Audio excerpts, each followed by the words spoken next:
This is Brian with ScreenFiles.com and Review. And what I'm looking at today is 2023's Sorry Charlie, directed by Colton Tran. And this is a Tubi original. And if you've watched Tubi at all, you're probably aware that they have a lot of them. And a lot of them are very Sci-Fi Channel adjacent, which is to say, not very good. Or at least I should say they don't look very good. Some of them have great titles, though as movies, they're not something that I would particularly want to watch. That being said, some Tubi originals which are quite enjoyable and pretty good in their own right. And Sorry Charlie is a movie that I would include among being one of their better efforts.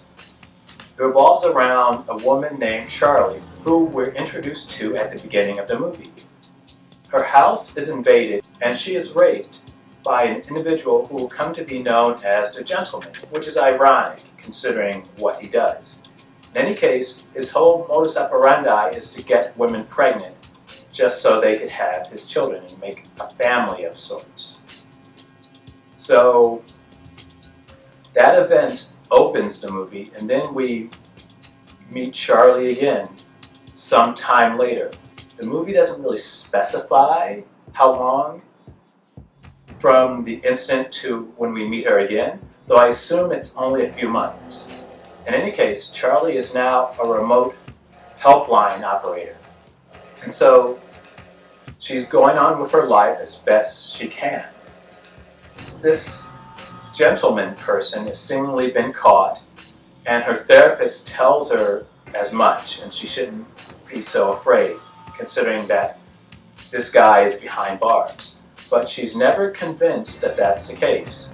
And so she lives almost like a shut-in. The movie doesn't say that that's the case, but it strongly implies it. And so she's constantly living as if this guy is free and going to come after her.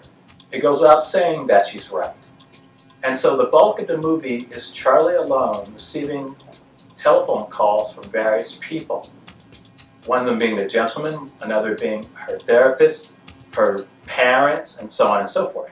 And it's worth mentioning that this entire movie revolves around essentially one character.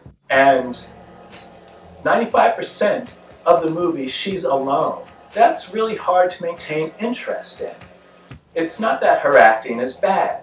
Quite the contrary, Miss Kenny is actually quite a good actress.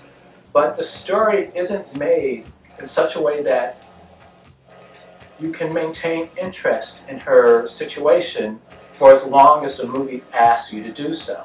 And in fact, the movie gets barely saggy in the middle. But things pick up when the gentleman gets closer. Now, as I mentioned, part of the difficulty with this movie is that Miss Kenny has very little to work with in terms of the story. Another issue is that the gentleman seemingly can see her, no matter where she is or what she's doing. And the story never explains how that's possible. As far as we're aware, there are not cameras all over the house. There are windows, to be sure. But at a certain point, she closes the curtains, and he seems to still be able to see where she is and what she's doing. This makes no sense, and it sells the movie short. Another issue is that her house is really nice. And I was sitting watching and wondering, what is she doing that she can afford this house? It has a big pool in the back. It is really impressive. And it actually doesn't work for the concept. Namely, her house is so nice.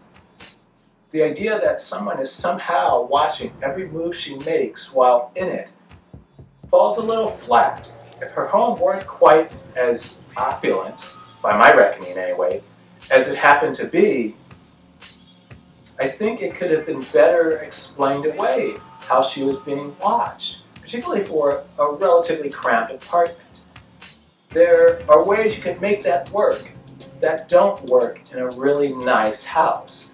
And this is neither here nor there, but part of me was wondering, what is she being paid or being a remote helpline person, because it cannot possibly pay as well as that house implies it does.